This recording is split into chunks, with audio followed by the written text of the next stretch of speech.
हिस्सा बनाकर जो मॉडल्स ऑलरेडी बना हुआ है, जो टेक्नोलॉजी ऑलरेडी बनी हुई है, उसको रिफाइन करके इन्हीं नेताओं के माध्यम से पार्लियामेंट में उसे स्वीकार कराना है। बस ये दो थोड़ी सी प्रार्थना है, तो ये महापरिवर्तित भारत जमीन पे उतर जाएगा, भारत की समृद्धि नाचेगी।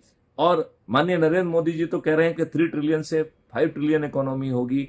मैथिली शरण गुप्त कह रहे हैं 500 ट्रिलियन या उससे ज्यादा संभावना से भी इंकार नहीं किया जा सकता है। कहां 5 ट्रिलियन इकोनॉमी और कहां 500 ट्रिलियन इकोनॉमी। तो मेरा प्रश्न स्वामी जी आपसे ये है कि क्या इस देश के राजनेताओं का चरित्र बदलेगा? क्या वो क्राइम फ्री भारत को स्वीकार करेंगे? आपकी इन राजनेताओं के बारे में आपका विश्लेषण क्या है?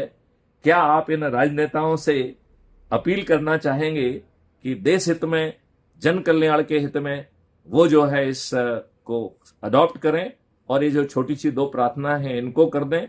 यदि वो ऐसा करते हैं तो मेरा मानना है कि जो अभी वो 240 पर सिमटे हुए हैं वो 500 पार कर जाएंगे।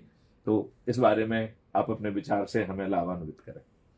पहली तो बात आपकी जो है नेताओं की दुर्दशा के ऊपर है, और नेताओं ने जो व्यवस्था भारत की बिगाड़ी है वो वास्तव में बहुत कष्टप्रद है। उसके प्रथम कारण तो 1947 का जो बंटवारा है, जिसे आप बार बार स्वतंत्रता कह रहे हैं, और आपकी गलती नहीं है, आप सरकारी तंत्र में रहे हैं और तंत्र में यही पढ़ाया जाता है, आपने सारी जिंदगी ये पढ़ा है, तो इसीलिए आपके जुबान पे स्वतंत्रता लगी हुई। लेकिन मैं इस बात को स्वतंत्रता नहीं कह सकता, मैं तो इसको वास्तव में गुलामी पर ठप्पा लगाने वाली बात कहूंगा। क्योंकि संघर्षशील व्यक्ति को अगर किसी में बांध लिया जाए तो गुलाम हो गया। और जब उस समय भारत संघर्ष कर रहा था तो एक बात से तो मैं सहमत नहीं, क्योंकि भारत में नेताओं ने यही फैलाया जो आप बोल रहे हैं बार बार। किसी भी गलत बात को आप बार बार कहेंगे तो लोग उसे सही समझ बैठेंगे, लेकिन कुछ लोग ऐसे होंगे जो सही को ही सही समझेंगे, वो आपके गलत कहने से नहीं समझने वाले। जैसे उदाहरण के लिए आप देखिए, हम चिल्ला रहे हैं भारत स्वतंत्र हो गया, भारत स्वतंत्र हो गया, भारत स्वतंत्र हो गया, भारत स्वतंत्र हो गया। हम अमृत महोत्सव भी मना रहे हैं, लेकिन ये ठीक बात कैसी है कि एक आदमी जा रहा था, कोई सज्जन पुरुष, तो कुछ कबूतर बैठे थे, तो कबूतरों को बताया उन्होंने कि बेटा आप सावधान हो जाओ। क्या है? बोले बहेलिया आएगा, दाना डालेगा, जाल बिछाएगा और आपको फंसाएगा। तो रट्टा लगा लिया, बहेलिया आएगा, दाना डालेगा, जाल बिछाएगा, हम नहीं फंसेंगे। हमने ये रट्टा लगाया 1947 से, निरंतर चल रहा है, वो रट्टा कम नहीं हुआ है। और हुआ क्या? प्रैक्टिकल क्या होता है? प्रैक्टिकल ये होता है कि बहेलिया आता है, दाना भी डालता है, जाल बिछाता है, और ये रट्टा लगाने वाले पंछी सारे उसमें जाल में फंस जाते हैं। ठीक 1947 से निरंतर रट्टा चल रहा है, देश स्वतंत्र है, देश स्वतंत्र है, देश स्वतंत्र है। मतलब गुलामी की जंजीरों को मजबूत करने का ये काम निरंतर चल रहा है।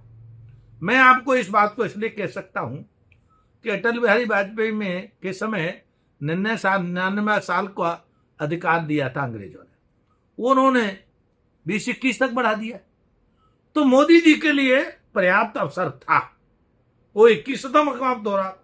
लेकिन मोदी जी कितना कर पाए, अंतरिंग बातें तो हमें मालूम नहीं, लेकिन मोदी जी ने एक काम किया, उसकी मैं सराहना करता हूं, और वो ये है कि इंग्लैंड में देश के, भारत के प्रधानमंत्री को कोई वैल्यू नहीं थी आज तक, लेकिन पहला प्रधानमंत्री है जिसकी इंग्लैंड में बराबर की वैल्यू खड़ी की उस आदमी ने। लेकिन आंतरिक तंत्र कानून है, आंतरिक तंत्र व्यवस्थाएं हैं, लेकिन उसमें वो कोई अमूलचूल परिवर्तन नहीं कर पाए, केवल नाम चेंज किए।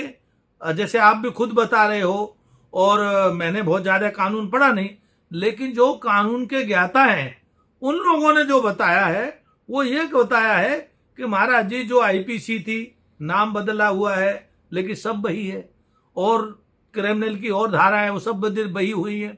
और आपने पहले भी कह दिया कि आप ये देखिए, अंबेडकर को आप धन्यवाद दे रहे हो, मैं अंबेडकर को भी धन्यवाद देने वाला नहीं हूं, मैं महात्मा हूं। आप में थोड़ा बहुत प्रशासनिक और पॉलिटिकल तंत्र घुसा होगा, उसके कारण से अंबेडकर का भी संविधान बनाने में कोई रोल नहीं है। क्यों नहीं है रोल? वो एक संविधान समिति बनी, लेकिन संविधान तो बना हुआ आया, उसमें हस्ताक्षर किए। अगर मैं किसी की जिस पुस्तक को मैंने लिखा नहीं, आप चाहें तो स्पष्ट कह सकते हैं कि ये संविधान 7 लोगों की समिति ने बनाया था, जिसमें जवाहरलाल नेहरू एक सदस्य थे। नहीं, ऐसे भी नहीं है, ऐसे भी नहीं है, ऐसे भी नहीं है। ये 7 लोगों की कमेटी ने उस पर हस्ताक्षर किए। अंग्रेजों का बनाया हुआ पूर्व संविधान ही भारत का संविधान बना। उन्होंने तो जब बनाते कोई धाराएं बदलते, आईपीसी बदलते, कानून की अलग से व्यवस्था होती, वो तो है नहीं। सब आपने खुद कहा कि 1938 या 36 वो जो अंग्रेजों के कानून हैं वही कॉपी तैयार की गई और संविधान सभा बना दी गई और उस पर उन्होंने हस्ताक्षर कर दिए।